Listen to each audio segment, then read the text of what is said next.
falar um pouco sobre os desequilíbrios da China, né, mas já em tom de conclusão, dos desafios que a China encontra, né, e encontrará no futuro, né. Eu costumo dizer nas minhas aulas de macroeconomia que para um país crescer de maneira sustentada, ele precisa ter dois motores principais de demanda, né, de demanda agregada, né. Lembrando que o que puxa a produção de um país, né, da ótica keynesiana e de demanda agregada, são os chamados componentes da demanda, né? Consumo, investimento, gasto do governo e exportações. No Brasil e na América Latina, a gente tem uma tradição de crescer muito puxado por consumo e por gasto do governo, mas não o gasto do governo no sentido de investimento público, como o que se vê na China, né? Muito mais gasto do governo no sentido de pagamento de funcionalismo. Uma economia que cresce puxada por investimento, especialmente investimento público, né, como é a China, e por exportações, ao contrário de uma economia que cresce puxada por consumo e por gasto de governo, ela tem uma trajetória muito mais sustentável. Em que sentido? Se o crescimento é puxado por exportações, ela tem uma capacidade muito grande de gerar dólares, de gerar divisas. E esse é um dos segredos, né, um dos truques da China. Ela construiu 4 trilhões de dólares de reservas, então ela conseguiu evitar, conforme a gente fala no curso, o problema da restrição externa, né? Aquela situação em que um país cresce e começa a faltar dólares, vem uma crise cambial, aí a moeda se desvaloriza muito e o país acaba mergulhando numa inflação ou até mesmo numa hiperinflação. São as crises clássicas de Brasil dos anos 90, Argentina dos anos 90, início dos 2000, né? É a famosa crise de restrição externa latino-americana, que é uma crise de falta de dólares e de falta de divisas. Então, sempre que um país cresce puxado principalmente por consumo e ou gasto do governo não ligado a investimento, principalmente investimento em infraestrutura exportadora, como é o que se viu na Ásia, na Coreia do Sul, na China, o país acaba batendo nesses gargalos ou de inflação, porque o investimento, a formação bruta de capital fixo cresce menos, numa velocidade menor do que a expansão do consumo, então começam a se criar gargalos de oferta no país, isso cria restrição de custo mesmo, né? A capacidade produtiva do país não dá conta de responder aos estímulos de demanda, então essa é a restrição pelo lado da oferta, né? Quando um país não investe, quando a formação bruta de capital fixo não é um dos pilares do crescimento, como é na China, em geral os países batem nessa restrição de capacidade produtiva, que é o caso brasileiro, de novo, dos latino-americanos em geral, nos anos 80, 90 e até mesmo 2000. E a segunda restrição é a falta de reservas ou de divisas, conforme eu explicava. Um país que cresce muito baseado em consumo, com aceleração de importações, fatalmente ele bate no déficit externo, numa restrição externa, que acaba resultando numa grande desvalorização cambial. Né? A falta de dólar resulta em desvalorização cambial. E a desvalorização cambial faz com que o preço dos chamados bens tradables, ou tudo aquilo que a gente importa, ou que em tese é exportável, aumente de preço. Né? Todos esses produtos têm seu preço definido no mercado mundial e esse aumento de preço provoca a inflação. Né? E no limite, dependendo da situação interna, se a economia está muito aquecida, superaquecida, se ela está muito indexada, isso pode até descambar para uma hiperinflação, como foi o caso argentino e até mesmo o brasileiro dos anos 80. A China, por outro lado, sempre cresceu com dois pilares que são os pilares da sustentabilidade da ótica macroeconômica, que são os pilares do investimento agregado, especialmente do investimento público, né? Formação bruta de capital fixo, então tudo isso que a gente falou no curso inteiro de construção de infraestrutura, porto, ferrovia, rodovia, trens de alta velocidade, aeroportos de última geração, hoje talvez o maior e mais importante aeroporto do mundo e mais high-tech é o novo aeroporto chinês, que acho que fica em Beijing, se não me falha a memória, né? Então, um investimento público descomunal em infraestrutura. Isso criou as condições de oferta, né, e inclusive ajudou a iniciativa privada, né, nos projetos que tem, lembrando aquele hibridismo, né, do público e do privado na China, mas nos projetos que tem muita participação privada, e até mesmo os que são puramente privados, né, foram puxados e tiveram essa garantia da demanda pública e da construção de infraestrutura. Né?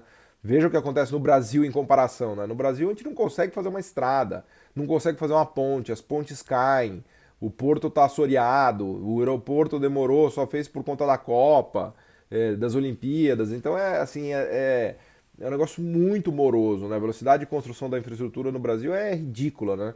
se comparado com a China. Então, o investimento público em infraestrutura é um dos grandes motores do modelo chinês e que traz muita sustentabilidade, porque há uma criação insana de capacidade produtiva e de capacidade de oferta. Ao mesmo tempo em que as exportações também são um pilar fundamental do modelo chinês, porque as exportações garantem a geração de divisas que evita o tal do estrangulamento externo. Né? A China opera com superávites em conta corrente e balança comercial vultosos, né, de 200 bi, 300 bi de dólares. Foi dessa sobra de dólares de superávites externos que a China conseguiu acumular reservas da ordem de 4 trilhões de dólares. Depois ela gastou um pouco, caiu para 3 tri, mas ainda assim ela tem 6 vezes mais do que a disponibilidade do FMI, né, que tem 500 bilhões de dólares disponível para auxílio dos países do mundo. Então, o modelo chinês ele é altamente sustentável na ótica da expansão da capacidade instalada, né, que a gente chama de formação bruta de capital fixo, e na ótica da geração de divisas, especialmente por conta dessa habilidade, desse motor manufatureiro chinês de conquistar e de dominar mercados no mundo. Né? Então isso garante um fluxo, por assim dizer, de dólares permanente e confiável para a economia chinesa, que permite, né, importações também crescentes. Né? É importante dizer que hoje a China provavelmente é a maior exportadora do mundo, mas também é talvez a maior importadora do mundo, né? Porque ela usa essa capacidade de dólar também para importar máquinas, tecnologias, equipamentos e, vamos dizer assim, se beneficiar disso para o próprio aprendizado tecnológico dela, como a gente viu no curso, né? Quando a gente compara a China com outras economias do mundo, ela tem uma cara meio desequilibrada. Então podemos também discutir se há desequilíbrio nisso ou não, né? A grande diferença da economia chinesa para o resto do mundo é que a parte de consumo representa ainda 40% do PIB chinês, 45% do PIB chinês. É talvez o menor nível de consumo sobre PIB que a gente tem no mundo, né? Das economias relevantes. Talvez nenhuma outra economia, eu deixo os dados aqui embaixo, né? Talvez nenhuma outra economia tenha um consumo sobre PIB tão baixo quanto a China. Justamente porque o PIB dela é preenchido por demanda externa, que é a exportação, e por investimento, né? Especialmente o investimento do setor público. Então, a formação bruta de capital fixo chega a bater 50% do PIB em muitos anos na China durante muito tempo. Para você ter uma ideia, no Brasil isso não chega a 20%, no auge da era Lula e Dilma chegou a 22% esse dado do PIB, né? Na China é 50% e agora despencou para 15%, 16%. Nessa quadra histórica de 2019, 20, 21, o investimento sobre PIB ou formação bruta de capital fixo no Brasil despencou para 16%, 17%. Então é ridículo, né? É claramente uma insuficiência de condições de oferta, né? Que nem os empresários investem, nem o governo investe. Lá na China, os empresários investem muito e o governo investe muito e as empresas investem muito. A gente tem o que os economistas chamam de um efeito crowding in, né? O fato do investimento público aumentar traz garantia para o setor privado que a demanda vai continuar aquecida, que a economia vai continuar crescendo, e projetos complementares de infraestrutura também atraem o setor privado para investir, para construir, para abastecer e fornecer os produtos que a demanda governamental precisa, especialmente para essa infraestrutura. Tem várias críticas que a gente pode fazer, tem aquela questão das cidades fantasmas, de que o investimento imobiliário cresceu de maneira assustadora, né, conforme o Elias nos ensina. Os governos municipais e estaduais têm metas, né, de expansão, então muitas vezes os governos se empolgam, né, e criaram aquelas cidades inteiras que ainda estão vazias, né? Eles foram articulando formas de financiamento com a poupança dos chineses e criando infraestruturas que estão ainda absolutamente ociosas, né? Então há um medo de que se crie uma oferta excessiva. Vejam vocês, o medo da China é o contrário do Brasil e da América Latina, é um medo de oferta excessiva, né? Não de demanda, não de demanda excessiva, porque no Brasil a demanda excessiva cria inflação e a oferta excessiva pode inclusive criar deflação, né? Como lá o motor é público e é o setor público que investe, inclusive é o setor público que financia, os bancos públicos que financiam a maioria desses projetos, conforme a gente vem vendo ao longo do curso, não há um problema de escassez de financiamento, de restrição de financiamento. Aliás, muito pelo contrário, pode haver um problema de excesso de financiamento, né? Pode haver um problema, e esse é um dos outros riscos, né, do sistema chinês, de que muitos projetos ruins e sem sentido econômico sejam financiados, né? Porque não há o mecanismo de mercado para restringir isso, né? Estou levando, obviamente, o raciocínio num limite, mas conforme o Elias mostrou e discutiu nas outras aulas, uma das virtudes do modelo chinês em contraposição ao modelo da antiga União Soviética é que os chineses souberam usar o que os economistas chamam de checks and balances, né? Ou a eficiência alocativa do mercado, ou a destruição criativa do Schumpeter, né? Os chineses souberam usar essa pitada de schumpeteriana do sistema para que projetos estapafúrdios não ficassem sendo construídos, ou elefantes brancos, né, sendo construídos a partir do modelo sem restrição de financiamento público infinito. Tá? Não quero dizer que com isso não se construiu muita ponte que liga nada a lugar nenhum na China. Se construiu. Tem muita ponte ligando nada a lugar nenhum, que é um problema, porque se trata de ineficiência econômica e de ineficiência de recursos. Né? Isso também se deve a essa espécie de fonte ilimitada de recursos do setor público que via tributação, né, e via endividamento vai abastecendo, né, a economia com financiamento. E também não há dois tipos de crise que a economia chinesa não tem, que o Ocidente tem. Né? A primeira é a crise de realização, que é uma situação em que, acho que era até o Marx que usava esse termo, crise de realização, que no fundo é o problema da demanda efetiva para o Keynes. Né? Qual é o problema da demanda efetiva? Que se ninguém gasta, ninguém ganha, se ninguém ganha, ninguém gasta. Né? O que quer dizer isso? Quer dizer que se a economia começa a entrar num registro de medo em relação ao futuro, os consumidores começam a ficar temerosos, com medo de perder o emprego, os empresários começam a ficar pessimistas, com capacidade ociosa, os empresários param de investir, os consumidores param de consumir e a economia mergulha numa recessão ou eventualmente até numa depressão. Né? Esse era o grande problema keynesiano da crise de 29, né? que levou o Keynes a cunhar esse termo demanda efetiva. Né? Então a demanda efetiva ela sempre depende do gasto. Né? Quando há uma contração de gasto numa economia, a economia acaba mergulhando num poço recessivo. Na China a gente não tem esse problema, porque o governo é uma espécie de garantidor de gasto. Né? O setor público está sempre garantindo demanda via investimento diretamente nas estatais ou via investimento em infraestrutura. Né? Então essa garantia de demanda agregada. Por isso que o Elias diz, e eu acho bem legal essa ideia de que não há crise de realização ou crise de demanda efetiva na China. E outra coisa que não há é crise financeira no sentido privado do termo, porque os bancos nunca quebram. Né?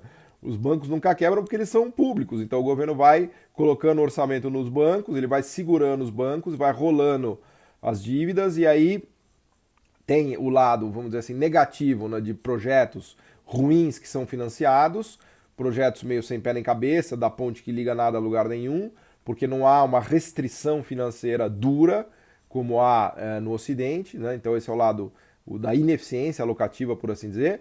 Mas também não há uma grande crise financeira. A gente não vai ver uma grande crise financeira na China, privada, porque os bancos são públicos. Né? Então os bancos não vão quebrar, por definição, na China.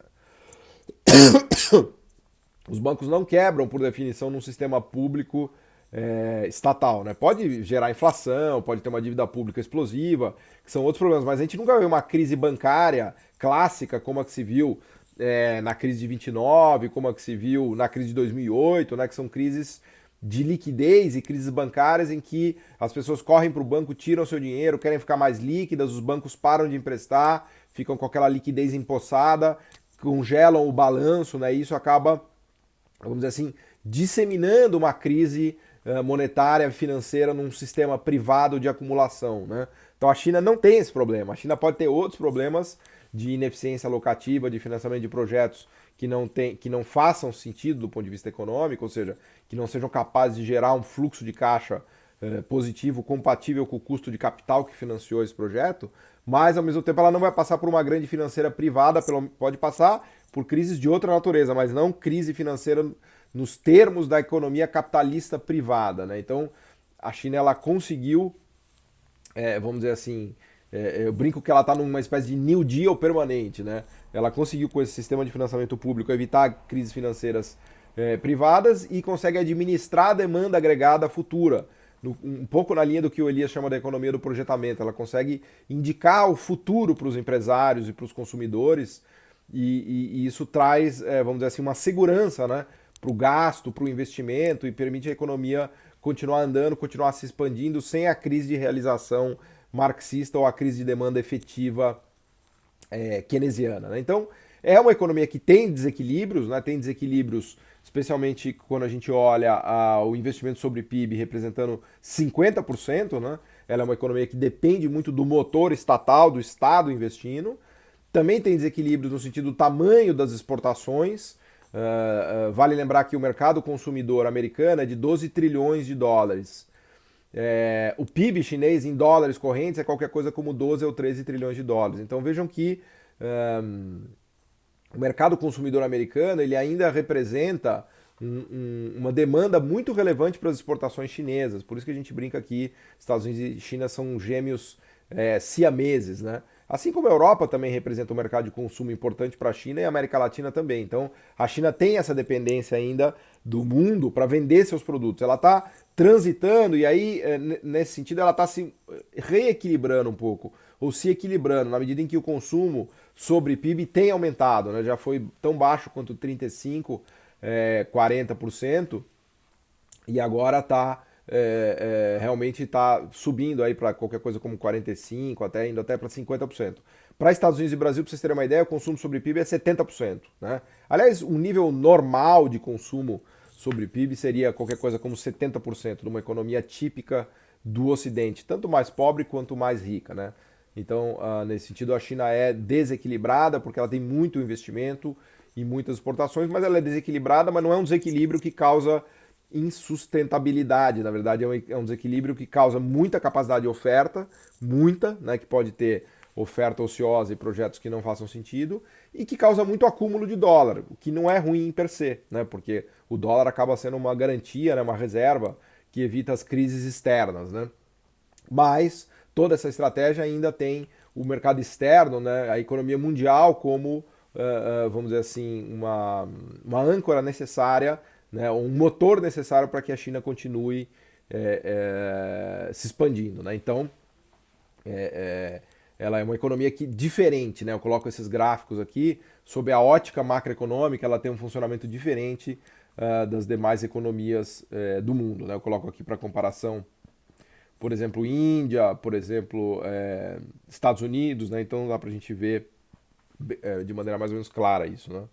Por outro lado, a classe média chinesa, que já passa dos 300 milhões de habitantes, já constitui um mercado interno, um mercado consumidor bastante relevante. Então, isso tem auxiliado na transição da economia chinesa de uma economia baseada em exportações, dependentes de exportações e de investimento público, para uma economia mais baseada no mercado interno, no consumo interno. Né? O governo tem essa consciência, ele tem trabalhado para que essa transição ocorra.